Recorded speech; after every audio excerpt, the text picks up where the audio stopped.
Hey, so I'm Juan Ocampo, and today I want to show you a little bit model I've been working with, trying to simulate a community currency market. So the first thing we have to talk about, and it's part of agent-based modeling, is the assumptions. So it's important to know that this is a model that it's running in a perfect competition. Um, Market, which means that there's a lot of demand, a lot of offer. There's perfect information. Everybody knows what the price is, and this has several implications I invite you to look at. So, first thing I wanted to explain, it's a little bit about the model. There's some point you can see more in the info tab, and you can look at what is this and what's my objective. But basically, what I want to work with is to show or simulate a market where a community currency will act. And this is basically with the objective of understanding a little bit the behaviors of people and what consequences could these community currencies have in terms of satisfaction and wealth. So, okay, let's start here. And here, the slider will allow you to add or decrease the number of citizens of the environment. So, for example, here if I put 4, well, then we'll have 1, 2, 3, 4. I'm gonna put this number of shops in 0 for this. Okay, so then you have 1, 2, 3, 4, and a beautiful tree I have put in the middle. Then we'll have the number of shops, and this is how many external shops can you have.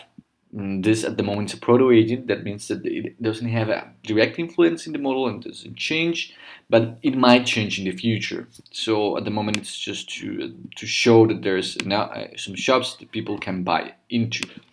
So I have 4 shops. That's 1, 2, 3, 4 shops. Yes. Then we have the employment, and basically this is a number that goes from 0 to 1 and tries to give the sense of the potential percentage of people that can get access to an external income. This could be a job they have outside the community. This could be something they sell outside the community. This type of things. Maybe they have a consultancy, a service they do that goes out from the community. So if it's 1, that means that all the people, the 4 citizens, have the potential to get an extra income. If it's 0, that means that it's a community that it's really that doesn't have education, or it's in a situation where they cannot access national currency in some way. Then we have the participation, and this is how much interest can the community have in participating in this community currency. That means that if they don't have any interest, nobody will be part of the currency. If they have 1, that means that they really want to be part of the community currency, and they will potentially offer a product. And then we'll talk a little bit about why this is a percentage and not just a set number. And basically, it's because we're adding some randomness to the model, in the sense that, well, even though people have the potential to be employed, not necessarily they can be employed. So maybe I have the education, I have the skills, but I don't have a job. So even though I can at some point get a job, I don't have it at the moment. And the same with the community currency. Maybe I want to be part of it, and I would like to be part of it, and I have all the intentions, but I don't have anything to offer, or at the moment I have too many things to do and I cannot be part of it. But at some point, the model could simulate that they can be part of it or not. And then we have the amount of currency we created. So basically, community currency has different ways of creating the tokens. We're not gonna get into that in this video, but basically, it's just the amount of money that each person will get at the starting point of each period. And this each period, it's important we talk about it. It's 180 days. So after 6 months, the simulation stops, and this can be changed for more months.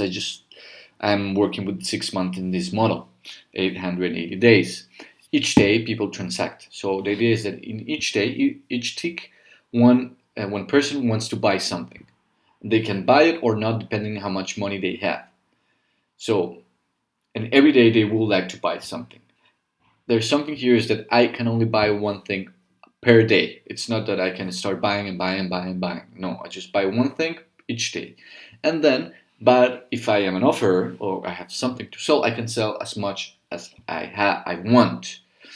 And at the moment, it's a perfect competition. That means that it's perfect supply. So everybody, there's no scarce resources, and everybody has always the same amount of things to sell. Then we're gonna talk about the here. This slider is the salary, and basically this is from 0 to 20, and it's basically how much income, let's say, and I put it salary, but it could be an external income people would have in case they are employed or they have some external income. At the moment, we are simulating that this summarizes or adds all the income they have monthly. So we are thinking about a community that will sell or will get a job, and then they will get the income every 30th day of the month. So it's not like something that I sell and I get the money immediately. We could do that, but this model doesn't do it that way. Then we have the market price, and basically it's just showing how much can we put the product we have for. This could be bread. This could be transportation, education, a service you have, whatever you want. And of course, again, the beautiful of perfect competition allow us to put a common price, because in a rational perfect competition, a rational consumer will go to the cheapest one, since all the products, again, perfect competition, all products are the same, they have different characteristics. That means that I will go to the cheaper one because I'm a rational consumer, which we'll talk about it later. We know this is not necessarily true, but in this model we will do that. Then we have the price of shops, and basically is the external shops, these little guys here. Well, they also have some price for the goods they are selling, and since this is out of the community, this has different prices. Again, here we have two types of markets. We have an external market and a community market. Both of them are working in perfect competition, but the whole system is not a perfect competition model, because at the moment I'm not using a utility function. That means that the citizens, they don't think what their rationale is. If they have community currency, they will buy perfectly in the community. If they don't have, they will look externally. Since at the moment we assume that if they are part of the community, that's what it is important to know, if what the interest they have, they will always try to get things from the community to improve the community, and we'll have as the last resource the external market, which we know it not necessarily be true, but again, this is a model and we just want to look at some specific things. So this is more or less the parameters and the input variables, and this is some things we can vary along the way. And then here, this outputs, we just want to show when we set the parameters, how many of the citizens will, again, we put 7. And then, for example, if nobody wants to be part of the community, this should be 0 people only are part of the community, 0 people have job, 0 people have a job and have something to offer in the community. 4 people don't have job or offer. That means that nobody has any type of way of getting an extra income. And of course, then we go to this one, we'll see that there's no wealth of community currency, because there's no community to create wealth on. The national currency is just some random number that the model I decided to give. It's just a random number from 0 to 20, and people will get it just because it could be they have savings from before, they find money, they just have it, it's a heritage, whatever. And then this means this is how much, what's the commitment of the community, which actually should this should be a 0 actually, because, well, this is 0 and this is 4. Well, it should be 0, but anyway. Okay. So now let's see the graphic reporters, and this basically is showing a little bit the analysis we want to work with in this model. And as first we have the wealth of national currency, and this is just showing how much money is in the community in terms of national currency. Then we have the distribution of satisfaction. As I told you, they want to buy stuff. That means that if they buy it, they're happy. If they don't, they are not happy. This could be an example of, okay, if I go and look for food and I don't get the food, well, I'm hungry, and that means that I'm not satisfied. Or if I am I'm sick, well, that means that I cannot go to the doctor, and then I'll get sicker. Or the other way around, I have food and I buy food, I'm happy because I got my hamburger, and that's fun. And then we have the distribution of wealth, and it's since we don't have any community currency here, well, there's no wealth, and the same with the distribution. This means that one people are around of between 1 and 2 point something here. The 2.15. This is a histogram, so well, we will know that it's from 1 to 9, and that means that around from 5 to 7 people have around 2. Two persons have between 5 and 9 national currency. 2 people have between 1 and around 3, and so forth and so on. And this is just some outputs of the community currency: the mean, the max, and the minimum. This is just to show you and try to be sure that the model is working. It's a validation tool. Then we want to see the shops, the external shops, how rich are they getting from the community, and what's their wealth at time t. And then this is the CC wealth, and this is just to show it's a validation, to show that the community currency should never change, because the money is just changing from hands inside the community, comparison with the shops. And this is CC savings, just to show how much money could potentially someone save if they are using the community currency. So instead of buying things in external shop, they'll buy in the community, and that's savings in national currency, which later could be invested or not in something else they want to do that cannot be accessed in the community currency. For example, a computer, or maybe a service that it's not still offered in the community. So let's start with this, and this is just a quick example, a small example of this, and I'm gonna make it a little bit smaller so we can see all. And then, okay, we're gonna start with just 10 citizens, and these citizens don't have a job, don't want to be part of a community currency, and there are two shops. So if we set up this has said that there are, in total, there's 34 units of national currency. Of course, this is at the moment 0, so everybody has 0, and this is how it's distributed at the moment. So every time I give once, they're gonna try to transact, to buy something. But apparently, and it makes sense, they have not been able to. Why? Because they didn't have the money. Now, someone was able to transact here, and now we can continue. And you see the wealth, every time someone spends here, well, the wealth of the shop will go up. And then we can keep going. As you can see, people just get unsatisfied. All the 10 are unsatisfied.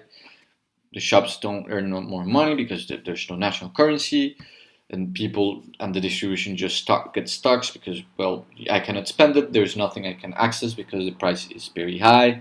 I don't have money. So basically, if I just take this through the 180 days, we'll see, well, basically they are just very unsatisfied. which could mean different things. But for the sake of this, we'll just keep it as unsatisfied. So they are here. You can see people are just going, trying to go to shops, and buy, but they cannot do it. Okay. So let's play a little bit more. And now we are gonna put this 10 citizens, and now they are all gonna have a job. And let's set up this. If you can see, before there were just people, now there are totals, and this is just a visualization effect. You will see later why. And it's basically just to know which ones have a job and which is not. At the moment, people are orange, and we'll see this could change later. So again, we start, you see people, the wealth declines a little bit, but started 93, and now it went to 37, and now the shops got more richer, but there is no money anymore. Nobody can buy anything else. So then now we can see the job. And as I was telling you, since they have jobs, well, they get some income, and it increases every 30 days. So let's see this again. And basically, if you see, they stop, they don't have any income.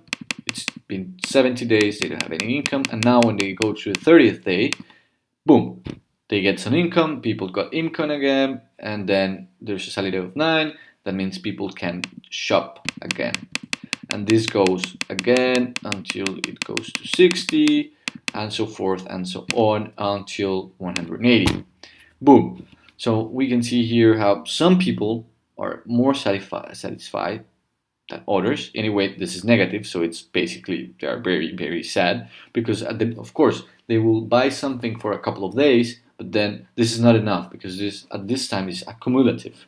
So it's not something that I like. It's usually when people are.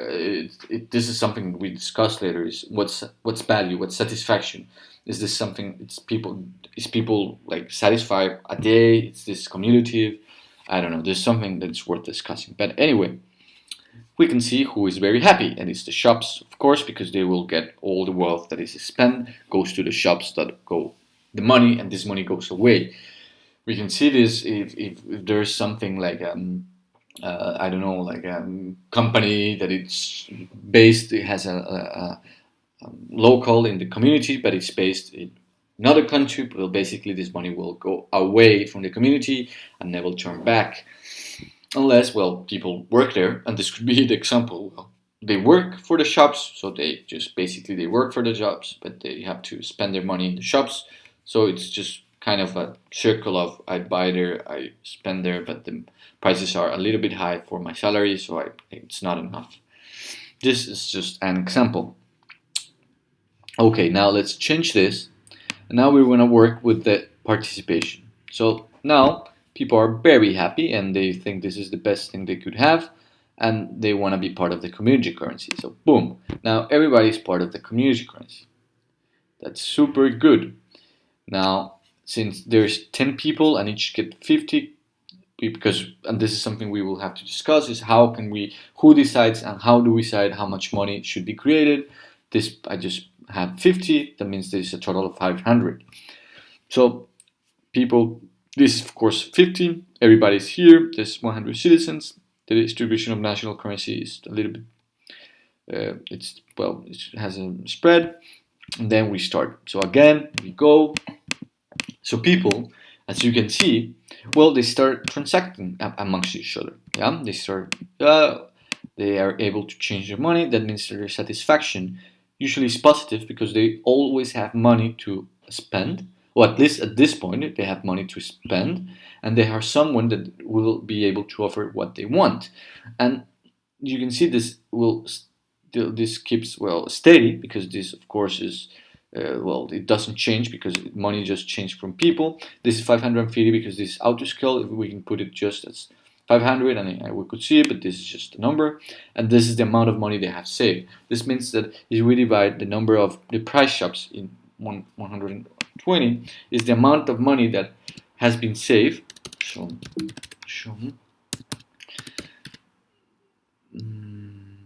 Divided in 8. So there have been 140 transactions, and this makes sense because we have 14 days, by 10 people, 140. So that's how much money has been saved in the community. And this is how much is distributed. And we can see here now, the mean is 50, of course, the maximum is 62, and the less is 38. That means that there's some people that, since I can offer how many times I want, but I can only buy one, at some point, it could be possible that someone is not able to sell something. And here we start getting into matter. But we'll leave it to later. Okay, now we'll just get this to for the 180. Boom. And this is what we see is what's happening here is that someone, and let's see this, is that people in general are happy, is they've been able to exchange. That's super good. They've been getting what they need. But then something happened here, and is at some point someone spent all the community currency and was not able to give something to the offer something, so they have to spend their national currency, which means the national currency decreased and the wealth of the shop increased. This makes sense. And of course, well, it's 8, and that's because the price is 8. That means that that's the minimum you can have to spend, and this is 180. But there's something here that's worth looking a little bit more, and is if you see there's still it looks like a trend of inequality. Like more people are having less currency than others. That's something that it's not necessarily. This is not programmed in the code. We are not here. The agents are not having a specific pattern of choosing who do I buy to. They randomly pick someone to buy from, and this is something that it's interesting because it shows that per se community currency, or like in a perfect market with perfect competition, community currencies are not solving the inequality issue. But we'll talk about a little bit more later. Now we kind of know how this works. We've seen 3 different scenarios, and now we can just play. Let's say we have 100 people. People will be probably get employed. Let's say that not everybody's interested. 60% are interested. Salary is high. Prices are more or less in the same way, and setup. Okay, now we're gonna see how it works. And once, 2, and now let's go and see how it works, and let's analyze it later. And let's see how it goes. Well, it's ended. You can see simulation ended after 6 months of market interaction. And basically what's happening here is we can see there's a lot of people that are being unsatisfied. Some of them, they are really satisfied, and we can see this in depth later. And who, for example, we could see the satisfaction level of the people with job or with not job. So basically, this guys here, if we look at this guy here, this guy doesn't have a job and it's not part of the community currency. So if we see this guy, he doesn't have nothing to offer, and this guy doesn't have any job. Let's see, and this guy doesn't have any job. Exactly. So this is how I get track of the evolution of satisfaction. So yeah, this is what I expected. Now if we see this guy has a job and is part of the community. So if we see his wealth is increasing because he has a job, so it goes up. He's very satisfied because he's been buying and buying.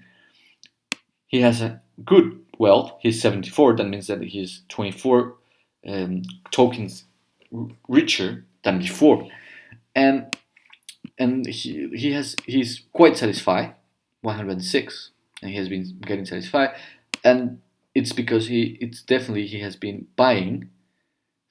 This is selling, buying, selling, selling, buying. That means that he's selling more than he has bought, and this is something we're gonna talk about a little bit later.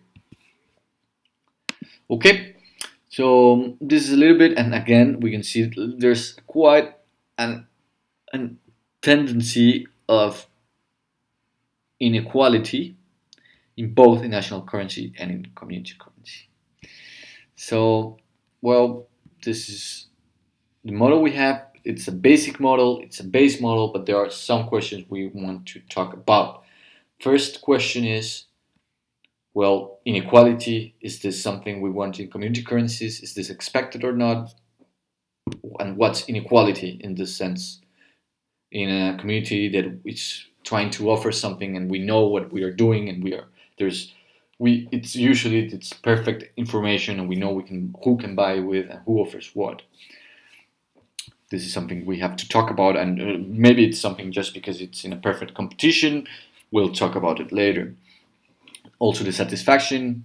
There's again, satisfaction seems to be better when there's a community currency inside because there's more possibilities of buying stuff. And shops, of course, get richer. And then, this is interesting, is that people are able to save money. And this is a very interesting thing to do because once we have a community that is saving money, this means that there's a lot of possibilities to do with that savings. But in terms of a community, what could we do with this? Should be this personal? Could we do a pot? What happens with these people that maybe they are very poor, they don't have a job, they don't have a job, their community currency, their offer is not that interesting, they don't have a job, so then the satisfaction is lower. What can we do with them? Can we save? Can we use this money for that? Something that's worth seeing in the field.